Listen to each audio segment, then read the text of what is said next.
इस कबीलाई जाजम में पधारे हुए आप तमाम कबीलाइयों को मेरा क्रांतिकारी हुल जोहार, जय भीम। साथियों, आज जब हम लोग यहां पर मौजूद हैं और जैसा कि हमारा आज के प्रोग्राम का टाइटल दिया हुआ है आदिवासी मिलन समारोह, तो कुछ बातें करना बेहद जरूरी है कि आदिवासी मिलन समारोह जैसे प्रोग्राम्स की आखिर जरूरत क्या पड़ी और ऐसे प्रोग्राम्स आए दिन देश के अलग अलग हिस्सों में क्यों हो रहे हैं। तो साथियों, एक चीज हमें समझनी होगी कि इस देश का इतिहास एक चीज बताता है कि इसकी जो बुनियाद है, इसकी बुनियाद आदिवासियों के द्वारा रखी गई। वो इस इमारत की नींव में तो मौजूद है, लेकिन उस नींव से ऊपर वो नहीं दिखते। कुछ और लोग हैं जो बाहर से आए और उन्होंने ऊपर का सारा कब्जा कर लिया और आज हम ही गायब हो चले हैं। और जिस तरीके का हमला हमारे ऊपर है, चाहे समाज में, चाहे धर्म के क्षेत्र में देख लीजिए, राजनीति के क्षेत्र में देख लीजिए, चाहे अर्थव्यवस्था के मामले में देख लीजिए, हम हर जगह पीछे हैं।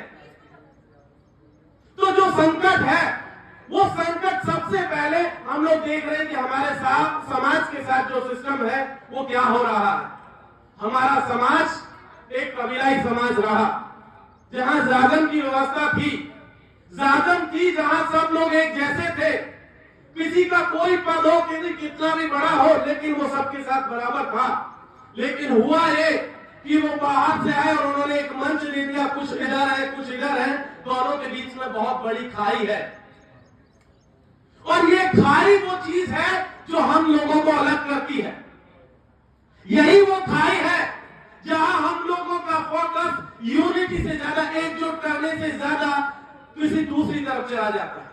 हमारा फोकस चला जाता है कि हम अपना चेहरा कैसे चमका लें, हम अपनी राजनीति को कैसे मजबूत कर लें।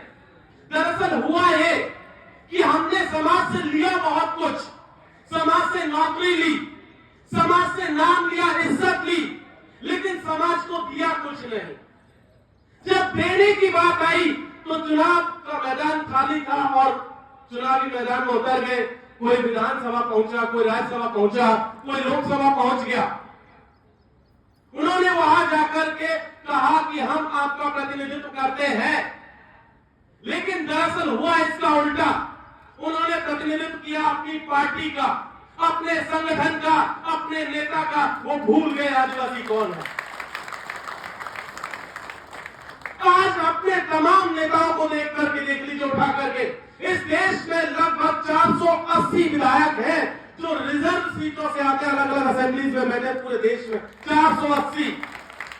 लगभग 47 सांसद हैं जो आदिवासी सीटों से चुन करके आते हैं। लेकिन पूछिए उनसे कि आदिवासियों के लिए क्या किया है स्पेशली, तो उनकी जबान नहीं खुलती है।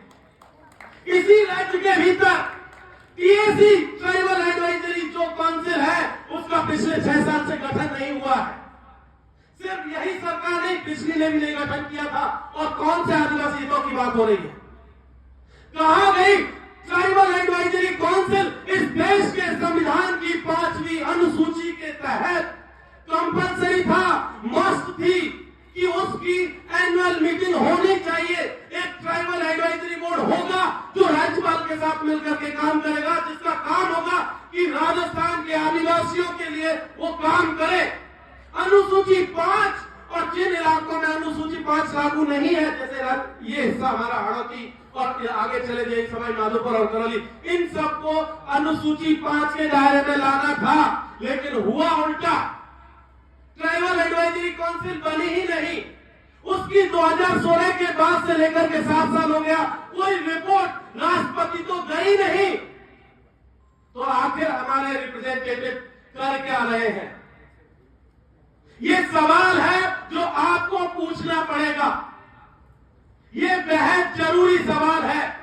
आज जो संकट है लेटरल एंट्री के नाम से हो ये रहा है कि सीधे आईएएस, सीधे सेक्रेटरी, डायरेक्टर, डिप्टी सेक्रेटरी बिना किसी परीक्षा के बना दिए गए इस देश में, उनमें एक भी आदिवासी नहीं है।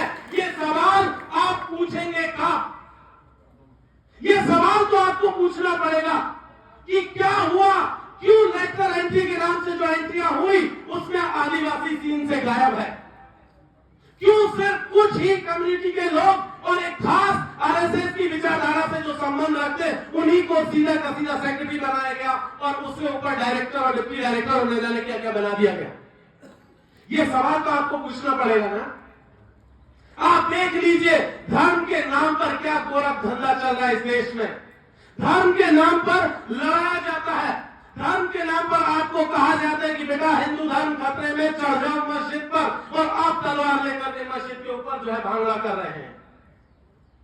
आपका अपने धर्म का क्या हुआ?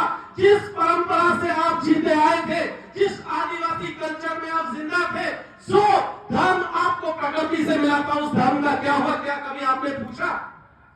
लेकिन आप सब लगे चले गए कथावाचकों के पीछे। एक बाबा है जो मध्य प्रदेश में बैठ करके पर्चे निकाल करके भविष्य बता रहा है, लेकिन वो भूल गया कि उसका भाई कहीं जाकर के किसी दलित बच्ची के यहाँ जाकर के शादियों में जाकर के गोलियां चलाएगा और उसके ऊपर एसकेएससी का मुकदमा लग गया। अब भागता हुआ डोला, उसकी पर्ची नहीं निकली उसके पास। ये बात आपको समझनी है साथी, ये कबीलाई लोगों को समझना है कि किस तरीके से आपको मूर्ख बनाया जा रहा है धर्म के नाम पर। बहुत पुरानी कहानी नहीं है माता शब्दार वाली। कितना पुरानी कहानी है आपकी कि मछली से आप पैदा हुए। पूरा हॉस्टल में हम देख रहे थे पहली बार लिखा हुआ जय मीनेश। किसी से मेरा आपत्ति नहीं है, लेकिन मेरा सवाल है कि आप ये बताइए जय मीनेश भगवान से पहले यहां मीना थे, तब ये बताइए तब मीनेश जी कहां थे? मीनेश की उत्पत्ति से पहले इस धरती पर, इस राजस्थान के हिस्से में, मध्य प्रदेश के हिस्से में मीना थे, तो कैसे मीनेश से आपका ओरिजिन हुआ? ये सवाल तो आपको पूछना पड़ेगा। 1940 के दशक में एक जैन साधु आते हैं आर्य समाज का प्रभाव लेकर के, आप सबको मीन भगवान का अवतार बता करके चले गए और आप लगे हुए दर जो है घूम रहे मंदिर बनाते हुए। मीन भगवान का मंदिर हमारे पड़ोस में बन रहा है 5 करोड़ का, अकेला मंदिर बन रहा है। लेकिन ये समझना पड़ेगा कि मंदिर आपको रोजगार नहीं देगा। अगर मंदिरों से किसी का भला होता ना, तो इस देश में पंडित और जो बाकी के लोग थे जो धर्म की आड़ में अपनी दुकान चला रहे थे, वो कभी अपने बच्चों को स्कूल और कॉलेज और विश्वविद्यालय नहीं भेजते। आज की एक खबर है कि अयोध्या का एक कथावाचक का बेटा जज बन गया, और आपका बेटा क्या हुआ? वो कथावाचक बन गया। उन्होंने अपने बेटे को स्कूल भेजा, कॉलेज भेजा, और आपने अपने बच्चे को कहां भेज दिया? मंदिर में भेज दिया। ये आपकी स्थिति है। आपको स्कूल जाने की जरूरत थी, आप मंदिर पहुंच गए। आपको विश्वविद्यालय जाने की जरूरत थी, आप शिवालय पहुंच गए। आपको इस देश के सत्ता से सवाल करना था, आपके रिसोर्सेज को क्लेम करना था कि आपकी जमीनें किसने छीनी। आप शायद भूल रहे होंगे, मैं कुछ याद दिला देता हूं। 2019 में इस देश में सुप्रीम कोर्ट का जजमेंट है। जजमेंट में कहा गया कि 2006 में भारत सरकार एक एक्ट लेकर के आई थी, वनाधिकार जो है अधिनियम 2006, फॉरेस्ट राइट एक्ट 2006। उसके तहत कहा गया कि इस देश के जिन आदिवासियों के पास अपनी जमीनों के पट्टे हैं, वही जमीनें वैलिड मानी जाएंगी, उन्हीं पट्टों को वैलिड माना जाएगा, और जिनकी खातेदारी नहीं है वो सारी जमीनें सरकार छीनेगी। 2019 का जजमेंट है। हम लोगों ने हंगामा किया था, तब जाकर तो उसका स्टे ऑर्डर लगा हुआ है, लेकिन ये कोई नहीं जानता कितने दिन तक वो ऑर्डर इसका स्टे रहेगा। आपकी अपनी जमीन है, आप जिस जमीन पर आपका घर बना हुआ है, क्या उसका पट्टा है? उसका पट्टा नहीं है। तो इसीलिए ये जरूरी है कि वो सवाल आपके हो कि इस देश में जो सरकार है जिसमें आई थी, उससे पहले से यहां पर आदिवासी रह रहे थे। आप याद कीजिए किस तरीके से हसदेव के जंगल छीन लिए गए। हम अखिल भारतीय आदिवासी विकास परिषद के तहत देश देश भर के आदिवासियों की बात कर रहे हैं। 1,76,000 हेक्टेयर का जंगल अडानी को दे दिया गया। छत्तीसगढ़ के भीतर पूरा का पूरा आदिवासी बेल्ट है। झारखंड के भीतर इसी तरीके से सिलगेर में लगातार आदिवासी आंदोलन कर रहा है कि उनकी जमीनें ना छीनी जाए। आप देख लीजिए साउथ राजस्थान में क्या चल रहा है। लगातार आदिवासियों के जल, जंगल और जमीन पर हमला है। यही वो चीज है जिस दिन आपके पास जमीन नहीं रहेगी, याद करके देखिएगा कि आपके पास कोई सबूत नहीं रहेगा कि आप साबित कर पाएंगे आप आदिवासी है या नहीं है। इसलिए ये जरूरी है कि आपका जल, जंगल और जमीन सारे के सारे रिसोर्सेज बचे रहे। और ऐसे में हम एक चीज और जानना बहुत जरूरी है कि जिस तरीके से इस देश में संवैधानिक प्रावधान आए, अनुसूची 5 आई और उसके साथ साथ और भी बहुत सारे प्रोविजंस है, रिजर्वेशन भी उनमें से एक था। लेकिन आज की तारीख में देखिए किस तरीके से संस्थानिक हत्याएं हो रही है। याद कीजिए महाराष्ट्र का मेडिकल कॉलेज जहां फायर कर्मी जो कि भी लड़की थी, डॉक्टर लड़की थी, उसे सुसाइड करने पर मजबूर कर दिया गया। अभी अनिल सोलंकी का केस है, एम्स में अनिल मीणा के सुसाइड का केस देखिए, रोहित वेमुला का केस देखिए। लगातार इन मेघवाल को याद कीजिए कि किस तरीके से जाति के नाम पर जब जरूरत पड़ती है वोट की, जब जरूरत आता है इलेक्शन का मसला आता है, तुरंत आप सबको हिंदू बना लिया जाता है। जब मुसलमानों से लड़ने की बारी आएगी, जब ईसाइयों से लड़ने की बारी आएगी, किसी और से लड़ने की बारी आएगी, तब सब लोग हिंदू हो जाएंगे। लेकिन जैसे ही इलेक्शन खत्म हुआ, मुसलमान सीन से गायब हुआ, ईसाई सीन से गायब हुआ, और तब वो आते हैं आपकी असली जमीनों पर छीनने के लिए, आपके हक और हुकूक को छीनने के लिए। लगातार जो है संस्थानिक हत्या हो रहे हैं आज की तारीख में। ये सवाल है जो उठाने बहुत जरूरी है। दूसरी चीज बहुत जरूरी, आप देखिए कि जिस तरीके का पूरा स्ट्रक्चर बनाया गया है और उस स्ट्रक्चर में हो ये रहा है कि आदिवासियों को छोड़ दिया गया है कि आप अपने हक और हुकूक के लिए लड़ते रहिए, और मलाई सारी की सारी वो लोग खा गए। सारी मलाई उन्होंने खाई। आप देख लीजिए, अभी हमसे पहले प्रीवियस स्पीकर्स बोल रहे थे कि हमारे समाज से जो लोग आते हैं वो विधायक बन पाते हैं आखिरी तक, या जिला प्रमुख बनते हैं, या उससे नीचे के लेवल पर ही रह जाते हैं, और उससे ऊपर का सारी मलाई कोई और खा रहा है। आपके यहाँ पर लगभग 25 रिजर्व सीटें हैं ट्राइबल्स के लिए, आदिवासियों के लिए। लेकिन ये सोच करके देखिए कि क्या 2500 ने मिलकर के इस 5वीं अनुसूची का एक्सटेंशन इस इलाके में हुआ? नहीं हुआ। क्यों नहीं हुआ, यह सवाल है हमारा। अगर 5वीं अनुसूची इस इलाके में होती तो प्रधानमंत्री की हिम्मत नहीं है कि बिना ग्राम सभा की परमिशन के कि उस इलाके में दाखिल हो जाए।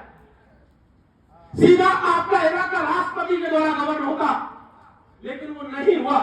आज की जो सिचुएशन है साथियों, उसको देखेंगे तो ट्राइबल पॉलिटिक्स को अगर देखें तो रिप्रेजेंटेशन बहुत है, लेकिन हो ये रहा है कि रिप्रेजेंटेशन का तो मसला ठीक ठाक है, लेकिन दिक्कत यही है कि आदिवासी पॉलिटिक्स विजनलेस है। किसी के पास कोई विजन नहीं है। विजन सिर्फ इतना है कि चुनाव आएंगे, वोट मांगने जाएंगे, जनता वोट दे देगी, जीत जाएंगे तो फिर 5 साल बाद आएंगे, इतना ही विजन है। इससे ज्यादा कोई विजन नहीं है। तो मैं अपनी बात को खत्म करते हुए बस इतना बात कहना चाहूंगा कि आप याद कीजिए, इस देश में अंग्रेजी हुकूमत के खिलाफ जो आजादी की लड़ाई शुरू हुई थी वो बिहार और बंगाल के हिस्से से शुरू हुई थी, और वो शुरू की थी तिलका मांझी ने। जब अंग्रेज इस देश में आए हुए बस 15-20 साल हुए थे, तब तिलका मांझी ने भागलपुर के कलेक्टर को अपने तीरों से मार दिया था।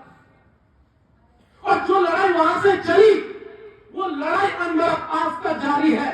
और आज जब मैं यहाँ बात कर रहा हूं तो एक और आदिवासी पुरखा का जन्मदिन है जो यहाँ किसी पोस्टर में मौजूद नहीं है। उसका नाम था बाबूराव पुलेश्वर शेरमा के, गोंडवाना के नेता। गोंडवाना में एक चंद्रपुर की रियासत थी, उसके राजा थे। 1857 की क्रांति जब हुई, तमाम लोग जब भाग खड़े हुए, उन्होंने अपनी रियासत के तमाम लोगों को एकजुट किया। ट्राइबल लोगों की एक जो है जंगम दल के नाम से प्राइवेट आर्मी भर्ती की, अंग्रेजी हुकूमत का खात्मा किया था। आज उनकी जो है बर्थ एनिवर्सरी है। ये बात हमको बिल्कुल नहीं भूलनी चाहिए। एक और व्यक्ति जिसने इस देश के आदिवासियों के लिए और हक और हुकूक के लिए अपनी जान दे दी, जिसका यहाँ पोस्टर में जिक्र नहीं है, जयपाल सिंह मुंडा। झारखंड के मुंडा परिवार में पैदा हुए। उस समय जब इस देश में पढ़ाई लिखाई का कोई लेवल नहीं था, तब आजादी से पहले वो इस दुनिया की सबसे बेहतरीन यूनिवर्सिटी ऑक्सफोर्ड में पढ़ रहे थे। इस देश को हॉकी का पहला गोल्ड मेडल उन्होंने दिलाया था। गोल्ड मेडल पहला उनकी कप्तानी में इस देश की टीम लेकर के आई थी, जिसका नेतृत्व जयपाल सिंह मुंडा कर रहे थे। आदिवासियों की बातों को रखने का काम संविधान सभा के भीतर उन्होंने किया था और उसकी बदौलत तमाम राइट्स हमको मिले थे, लेकिन वो पोस्टर से गायब है आज की तारीख में। जयपाल सिंह मुंडा, राम प्रसाद पोटाई, बोनीफास लाकड़ा, जेजेएम निकोलस रॉय, ये वो कुछ चंद शख्सियत है। फूलभान शाह, मयंक लोकचा, ये कुछ वो लोग हैं, लगभग 7 लोग जो संविधान सभा में आपके हक और हुकूक की बात कर रहे थे, और उनकी बदौलत आज हम लोग यहाँ पर बैठे हैं। आप सबने मौका दिया, बहुत बहुत शुक्रिया। इनकलाब जिंदाबाद, फूल जोड़ा।